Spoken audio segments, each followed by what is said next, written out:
श्री गुरु ग्रंथ साहिब जी की अमृत गुरबाणी विच पार ब्रह्म परमेश्वर की सिफत सलाह दे अंदर सतगुरां ने अनेका बचन उचारण कीते ने। इसनूं आप जी उस्तत शब्द भी कह लो। उस्तत शब्द की नखेदी भी की गई गुरु ग्रंथ साहिब विच ते उस्तत शब्द नूं सतगुरां ने बहुत वड्डी महानता भी दिती है। मैं लफ्ज सिफत भी वरतिया है। जदों असी अपने अंदर स्वार्थ नूं मुख रख के लालच तमे अधीन किसी इंसान दे विच ओ गुण नहीं ते ओदे पदवी नूं ओदी दौलत नूं प्रभाव कबूल के असी ओदियां झूठियां तरीफां करांगे ते गुरु कहंदा है निंदिया ते इहो जी उस्तत दा पाप इको बराबर ही है। बंदे च ओ गुण है नहीं पर आपां उहनूं कह रहे हां। इहो जी उस्तत नूं गुरु ग्रंथ साहिब जी ने स्वीकार नहीं किया और दाता जी ने बाणी विच इस संबंधी क्या है उस्तत निंदा दो विवर्जित खोजै पद निर्बाना जां उस्तत निंदा दो त्यागै शब्द क्या है।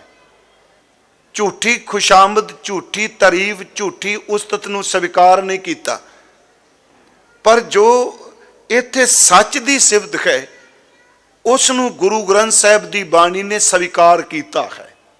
थोड़ा जिहा मैं इस संबंधी वैसे पहला भी एक बार मेरा ख्याल है विचार मैं लाइव की सी सिर्फ क्योंकि अज असी एक गुरसिख नूं चेते पै करने। मैं इस गल ते आउणा चाहना श्री गुरु ग्रंथ साहिब की बाणी अनुसार जदों असी कीर्तन करने ये कीर्तन शब्द भी परमात्मा की सिफत है। जदों आप जी पाठ कर दियो बाणी का यह भी सिफत है। जदों आप जी एकांत विच वाहिगुरु गुरु शब्द का मूल मंत्र का अभ्यास कर दियो यह भी सिफत है।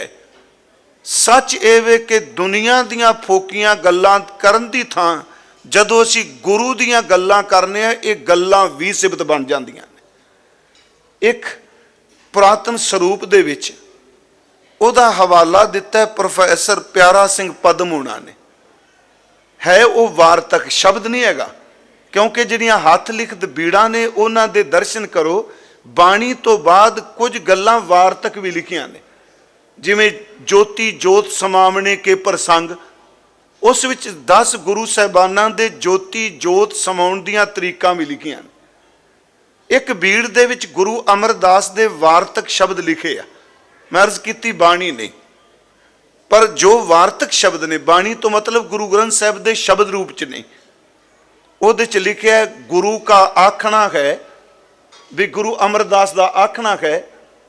गुरु का आखना है अन्न भुख लगी जेवना भरे ते भरना नाही। जेवना का अर्थ हुंदा है खाना कि गुरु अमरदास का आखना है इन्हां दा बचन है कि सिख प्रशादा अन्न उदों छकना जदों भुख लगे ते भरे ते भरना नहीं। जदों प्रशादा छक लिया ते जीव दे चस्के दी खातर होर पेट नूं नहीं भरना जिन्हों अजकल सारे कह रहे अन्न भुख लगी जीवना जेवना भरे ते भरना नहीं। अगे सौना तां जे बहुत नींद आवे बहुता सौना गाफलताई है। उत्थे शब्द लिखे सौना तां जां नींद आवे बहुता सौना गाफलताई है। अगे फिर की लिखिया कहन लगे अके शब्द गावना अके गुरबाणी पढ़नी अके गुरु कियां गल्लां करनियां। ये शब्द सारे जिहड़े ने सिफत विच आ जांदे आ क्योंकि आपां किसे नूं उत्तर देण दी थां भी कीर्तन कथा बाणी प्यारिओ इनू रूहानी तौर ते अर्थ करांगे ते ये सिफत बनेगी। जे बोधक तल ते आपां इनू सुर दे ज्ञान तक रखांगे ते सिर्फ अंदर खुशकी ही पैदा कर देगी। सुनियो थोड़ी जी बेनती ਵੀ ਜੋ ਅਸੀਂ ਸਿਫਤ ਕਰਨੇ ਆ, ਜੋ ਅਸੀਂ ਸੁਣਨੇ ਆ, इसका फायदा की होगा? क्योंकि आप वाहिगुरु शब्द कह रहे हैं, कोई गुरमुख बाणी पढ़ी जा रही है, ये जो असी कर रहे हैं इसका लाभ की है? गुरु ग्रंथ साहिब की बाणी च दाता जी के कुछ बचन ने। एक तो जपजी साहिब की पौड़ी, वो आप सब नूं पौड़ी चेते है, जिहड़े पाठ करते हो, सा लाही सा लाहे, सलाउण जोग परमात्मा की सिफत सलाह कर, ਉਹਨੂੰ ਸਲਾਉਣਾ ਚਾਹੀਦਾ ਹੈ। ਕਿਉਂ ਸਲਾਉਣਾ ਚਾਹੀਦਾ ਹੈ? ਅੱਗੇ ਫਿਰ ਸਤਿਗੁਰੂ ਉਦਾਹਰਨ ਦਿੰਦੇ ਆ ਕਿ ਜਿਵੇਂ ਬਾਰਿਸ਼ ਪੈਂਦੀ ਹੈ ਤੇ ਬਰਖਾ ਜਦੋਂ ਪਹਾੜਾਂ ਤੇ ਪੈਂਦੀ ਏ ਤੇ ਨਦੀਆਂ ਤੇ ਨਾਲਿਆਂ ਦਾ ਪਾਣੀ ਪਹਾੜਾਂ ਤੋਂ ਤੇਜ਼ੀ ਨਾਲ ਚੱਲਦਾ ਹੈ, ਤੇ ਉਹਨੇ ਹਾਲਾਂਕਿ ਸਮੁੰਦਰ ਉਹਨਾਂ ਤੋਂ ਕਿਤਨੀ ਦੂਰ ਏ, ਉਹ ਤੇਜ਼ੀ ਨਾਲ ਪਾਣੀ ਜਿਹੜਾ ਦਰਿਆਵਾਂ ਵਿੱਚ, ਨਾਲਿਆਂ ਵਿੱਚ, ਨਦੀਆਂ ਵਿੱਚ ਰੁੜਿਆ ਜਾਂਦਾ ਤੇਜ਼ ਰਫ਼ਤਾਰ ਨਾਲ, ਤੇ ਉਹ ਸਮੁੰਦਰ ਵੀ ਜਾ ਸਮਾਉਂਦਾ ਹੈ। ਮਹਾਰਾਜ ਕਹਿੰਦੇ ਆ ਕਿ ਜਿਵੇਂ ਵਰਖਾ ਦਾ ਪਾਣੀ ਤੇਜ਼ੀ ਨਾਲ ਪ੍ਰਵਾਹਿਤ ਹੋ ਕੇ ਸਮੁੰਦਰ ਵੀ ਜਾਂਦਾ ਹੈ, ਜਦੋਂ ਤੂੰ ਰੱਬ ਦੀ ਸਿਫਤ ਕਰੇਗਾ ਤੇਰੀ ਸੁਰਤ ਦੀ ਨਦੀ ਬਣ ਜਾਏਗੀ। ਚੇਤੇ ਰੱਖੀ, ਇਹਨੇ ਤੇਰੇ ਅੰਦਰ ਨੂੰ ਰੱਬ ਸਮੁੰਦਰ ਤੱਕ ਲੈ ਜਾਣਾ ਹੈ। ਇਸ ਨੂੰ ਫਿਰ ਸੁਣਿਓ, ਸਾਹ ਲਾਹੀ ਸਾਹ ਲਾਹੇ, ਏਤੀ ਸੁਰਤ ਨਾ ਪਾਈਆ। ਏਤੀ ਦਾ ਅਰਥ ਇੰਨੀ, ਸੁਰਤ ਦਾ ਅਰਥ ਹੈ ਸੋਝੀ। ਇੱਥੇ ਉਹ ਨਹੀਂ ਹੈਗਾ ਸ਼ਬਦ ਗੁਰੂ ਸੁਰਤਨ ਝੋਲਾ। ਏਤੀ ਸੁਰਤ ਨਾ ਪਾਈਆ, ਇੰਨੀ ਸਮਝ ਨਹੀਂ ਪੈਣੀ। ਨਦੀਆਂ ਅਤੇ ਵਾਹ, ਇੱਥੇ ਹਾ ਮੁਕਤਾ ਹੈ, ਵਾਹੋ ਨਹੀਂ। ਨਦੀਆਂ ਅਤੇ ਵਾਹ, ਇੱਕ ਤਾਂ ਪੜ੍ਹਨੇ ਵਾਹੋ ਵਾਹੋ ਬਾਣੀ ਨਿਰੰਕਾਰ, ਉੱਥੇ ਵਾਹ ਦਰ ਤੇ ਸ਼ਾਬਾਸ਼। ਇੱਥੇ ਵਾਹ ਦਰ ਤੇ ਵਾਹੜਾ ਨਾਲਾ, ਜਿਹਨੂੰ ਬਰਸਾਤੀ ਨਾਲਾ ਕਹਿੰਦੇ ਆ, ਇੱਥੇ ਵਾਹ ਦਰ ਤੇ ਸ਼ਾਬਾਸ਼ ਨਹੀਂ। ਸਾਹ ਲਾਹੀ ਸਾਹ ਲਾਹੇ, ਏਤੀ ਸੁਰਤ ਨਾ ਪਾਈਆ, ਨਦੀਆਂ ਅਤੇ ਵਾਹ। ਇੰਨੀ ਸਮਝ ਨਹੀਂ ਪਏਗੀ ਜਿਵੇਂ ਨਦੀਆਂ ਅਤੇ ਨਾਲੇ, ਪਵੇਂ ਸਮੁੰਦ ਨਾ ਜਾਣੀਏ। ਫਿਰ ਬੇਨਤੀ, ਪਵੇਂ ਸਮੁੰਦ ਨਾ ਜਾਣੀਏ।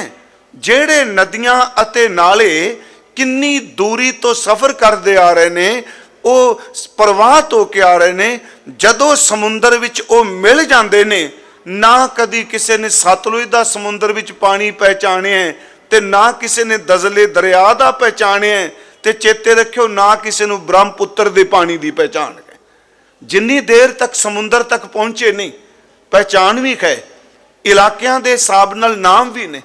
ਤੇ ਜਿਸ ਜ਼ਮੀਨ ਤੇ ਅਸੀਂ ਬੈਠੇ ਹਾਂ, ਇਹਦਾ ਨਾਮ ਹੀ ਪਾਣੀਆਂ ਦੇ ਨਾਂ ਤੇ ਰੱਖਿਆ ਗਿਆ ਹੈ, ਜਿਹਨੂੰ ਆਪਾਂ ਪੰਜਾਬ ਕਹਿੰਦੇ ਹਾਂ। ਹਾਲਾਂਕਿ ਪੰਜਾਬੀ ਸ਼ਬਦ ਕਹਿੰਦੇ ਆ, ਮੈਂ ਕਈ ਵਾਰੀ ਹੈਰਾਨ ਨੂੰ ਨਾ, ਪੰਜਾਬ ਲਫ਼ਜ਼ ਵੀ ਪੰਜਾਬੀ ਦਾ ਨਹੀਂ, ਇਹ ਵੀ ਫਾਰਸੀ ਦਾ ਹੈ। ਪੰਜ ਆਬ, ਪਹਿਲਾਂ ਇਹਦੇ ਲਈ ਸ਼ਬਦ ਵਰਤਿਆ ਜਾਂਦਾ ਸੀ ਪੰਚ ਨਦ, ਪੰਜ ਨਦੀਆਂ, ਅਸੀਂ ਕਹਿੰਦੇ ਆ ਪੰਜਾਬ। ਗੁਰੂ ਸਾਹਿਬ ਜੀ ਨੇ ਇੱਥੇ ਸ਼ਬਦ ਵਰਤਿਆ, ਕਹਿੰਦੇ ਨੇ ਨਦੀਆਂ ਅਤੇ ਵਾਹ ਪਵੇਂ ਸਮੁੰਦ ਨਾ ਜਾਣੀਏ। ਜਿਹੜੇ ਨਦੀਆਂ ਨਾਲੇ ਸਮੁੰਦਰ ਵਿੱਚ ਪੈ ਗਏ, ਉਹ ਪਹਿਚਾਣੇ ਨਹੀਂ ਜਾ ਸਕਦੇ, ਉਹ ਅਭੇਦ ਹੋ ਗਏ। ਇੱਥੇ ਉਦਾਹਰਨ ਦਿੱਤੀ ਭਾਈ ਸਿੱਖਾਂ, ਜਿਵੇਂ ਨਦੀਆਂ ਅਤੇ ਨਾਲਿਆਂ ਦਾ ਪਾਣੀ ਪ੍ਰਵਾਹਿਤ ਹੋ ਕੇ ਸਮੁੰਦਰ ਵਿੱਚ ਇੱਕ ਅਭੇਦ ਹੋ ਜਾਂਦਾ, ਲੀਨ ਹੋ ਜਾਂਦਾ। ਤੂੰ ਜਦੋਂ ਰੱਬ ਦੀ ਸਿਫਤ ਕਰੇਗਾ, ਇੱਕ ਦਿਨ ਸੱਚੀ ਮੁੱਚੀ ਨਦੀ ਦੀ ਤਰ੍ਹਾਂ ਤੇਰੀ ਸੁਰਤ ਪ੍ਰਵਾਹਿਤ ਕਰਦੀ ਹੋਈ ਪ੍ਰਭੂ ਵਿੱਚ ਲੀਨ ਹੋ ਜਾਏਗੀ। ਉਦਾਹਰਨ ਦਿੱਤੀ ਸਿਫਤ ਲਈ। ਦੂਸਰੀ ਬੇਨਤੀ, ਇਸ ਤੋਂ ਅੱਗੇ ਪ੍ਰਸੰਗ ਚੇਂਜ ਹੋ ਜਾਂਦਾ ਪੌੜੀ 'ਚ। ਪੌੜੀ ਉਹੀ ਹੈ, ਪਵੇਂ ਸਮੁੰਦ ਨਾ ਜਾਣੀਏ। ਅੱਗੇ ਵੇ ਸਮੁੰਦ ਸ਼ਾਹ ਸੁਲਤਾਨ, ਇਹਦਾ ਅਰਥ ਹੈ ਸਮੁੰਦਰਾਂ ਵਰਗਾ ਕਿਸੇ ਕੋਲ ਇੰਨਾ ਖਜ਼ਾਨਾ ਹੋਵੇ। ਗਿਰਹਾਂ ਸੇਤੀ ਮਾਲ ਧਨ, ਪਹਾੜਾਂ ਜਿੰਨੇ ਉੱਚੇ ਉੱਚੇ ਧਨ ਪਦਾਰਥਾਂ ਦੇ ਢੇਰ ਲੱਗੇ ਹੋਣ, ਕੀੜੀ ਤੁੱਲ ਨਾ ਹੋਵਨੀ। ਇਹ ਉਸ ਕੀੜੀ ਦਾ ਮੁਕਾਬਲਾ ਵੀ ਨਹੀਂ ਕਰ ਸਕਦੇ ਜਿਹੜਾ ਨਿਮਰਤਾ ਵਿੱਚ ਰਹਿੰਦਾ, ਨਾਮ ਜਪਦਾ। ਦੁਨੀਆ ਦੇ ਹੰਕਾਰੀਆਂ ਬੰਦਿਆਂ ਦੇ ਸਾਹਮਣੇ ਤਾਂ ਬੰਦਗੀ ਕਰਨ ਵਾਲਾ ਕੀੜੇ ਦੀ ਤਰ੍ਹਾਂ ਹੈ ਨਾ। ਉਹ ਕਹਿੰਦਾ ਇਹ ਲੋਕ ਕੀ, ਇਹ ਬੰਦੇ ਕੀ। ਪਰ ਮੇਰਾ ਗੁਰੂ ਨਾਨਕ ਸਾਹਿਬ ਕਹਿੰਦਾ ਨਾ, ਜਿੰਨੇ ਤੂੰ ਕੀੜੀ ਕਹਿ ਰਿਹਾ ਹੈ, ਤੇਰੀ ਸਾਰੀ ਦੌਲਤ, ਤੇਰਾ ਸਾਰਾ ਖਜ਼ਾਨਾ ਇੱਕ ਪਾਸੇ ਰੱਖ ਦਿਓ, ਉਸ ਇਬਾਦਤ ਕਰਨ ਵਾਲੀ ਕੀੜੀ ਦਾ ਵੀ ਮੁਕਾਬਲਾ ਤੇਰਾ ਸੋਨਾ ਚਾਂਦੀ ਨਹੀਂ ਕਰ ਸਕਦਾ। ਕੀੜੀ ਤੁੱਲ ਨਾ ਹੋਵਨੀ, ਜੇ ਤਿਸ ਮਨੋ ਨਾ ਵਿਸਰੈ। ਮੈਂ ਪਹਿਲੀ ਬੇਨਤੀ ਕੀਤੀ, ਸਿਫਤ ਸਲਾਹ ਸਾਡੇ ਅੰਦਰ ਦਾ ਪ੍ਰਵਾਹ ਹੈ, ਜਿਹੜਾ ਸ਼ਬਦ ਦੇ ਰਾਹੀਂ ਸਾਨੂੰ ਪਾਰ ਬ੍ਰਹਮ ਤੱਕ ਲੈ ਕੇ ਜਾਂਦਾ ਹੈ। दूसरी एक मैं बेनती होर करना हुन्ना, ये पिछले दिनी भी की जदों शाम की कथा आपां कर रहे सां PTC सिमरन ते गुरु नानक साहिब जी की, उत्थे मैं एक बेनती करना हुन्ना अक्सर कि जेड़ा बंदा सिफत करन लग पिया ना गुरु दी, अज नहीं कल नहीं, साडा मन नहीं टिकदा, पर जिन्हों आवाज़ां मारने वो तो वेखदा पिया बैठा होया है। ये कदी छड्डना नहीं चाहिए भी मेरा मन नहीं टिकदा वे नितनेम छड्ड दिता, जे छड्ड दिता फिर ब्रह्म ज्ञानी बन गए। मैं एक बार तुहानूं उदाहरण दित्ती सी कि आ बिजली जग रही है, कनैक्शन जुड़िया है तो तां है ना, एक खंबे नाल केबल है, वो खंबा पिछे किसी ट्रांसफार्म नाल, ट्रांसफार्म किसी वड्डी लाइन नाल, वो किसी होर थां थर्मल नाल। जे 2-4 दिन बिजली चली जाए, कदी भी खंबे उत्तों केबल का कनैक्शन नहीं कट्टीदा हुंदा भी नहीं जी हुण तां बिजली नहीं आउंदी, की फायदा, कट दो केबल का कनैक्शन। नहीं प्यारिओ, ना भी बिजली चले जगे ते कनैक्शन कदी ना कट्टो, क्योंकि जिदन बिजली आ गई कई संबंध टुट जाना, क्योंकि कनैक्शन ही कटिया होया है। इस तरह मैं बेनती करा, अंदर मान लो रस नहीं बन रहा, अंदर जो चाहने अजे नहीं मिल रहा, भावें मन अत दा भी खिंडिया होवे, पर कदी भी गुरु साहब की बाणी दे दिते कोई नेम नूं नहीं छड्डना, दुलत्तियां भी मन मारे, क्योंकि कनैक्शन ना टुटन दिओ। प्यारिओ याद रखियो, एक दिन मालिक अपने शब्द का प्रकाश जरूर करेगा। जे संबंध ही टुट गया, नेम ही टुट गया, तो फिर की बनेगा। मैं पिछले दिन जो अर्ज की गल मैं करनी सिफत की, आना इस गुरसिख दे जिन्हां गुरमुखां दा आपां जन्मदिन मना रहे हैं भी आप इकट्ठे होए हो। मेरे को तो हिस्टरी जिन्नी कुछ आप जी ने भेजी मैं उसनूं देखिया। हुण जदों असीं सिफत करने आ, जिवें नदियां ते नाले, दूसरा बचन एक गुरु नानक साहिब दा है। असीं अपने घरां च वरतों च सोना चांदी पित्तल लोहा लिआउने आ। मान लो कि किसी बंदे दे सोने का भांडा जां गहना टुट जाए तो उन्होंने टुटे नूं किवें गंढिया जांदा है। सुनार कोल लै जाएंगे, वो अग दे नाल टुटे हुए गहने नूं जोड़ देगा, गंढ देगा, टांका ला देगा। लोहे का चीज़ कोई टुट जाए उन्होंने वैल्डिंग चलो कर लो, पर अग तो उत्थे भी है ना। अग टुटे कोई लोहे नूं टांके ला देंदी है।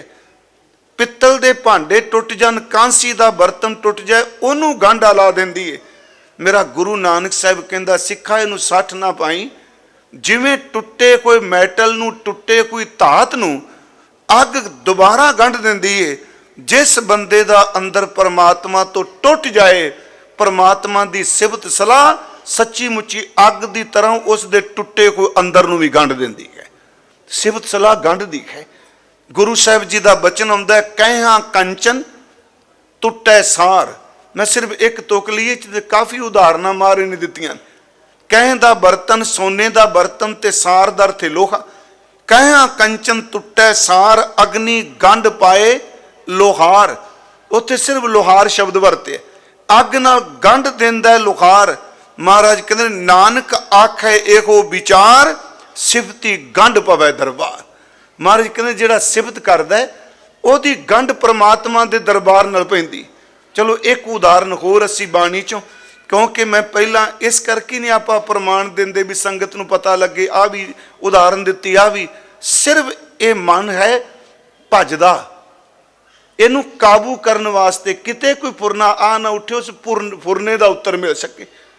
आप जी जपजी साहिब का पाठ कर दे।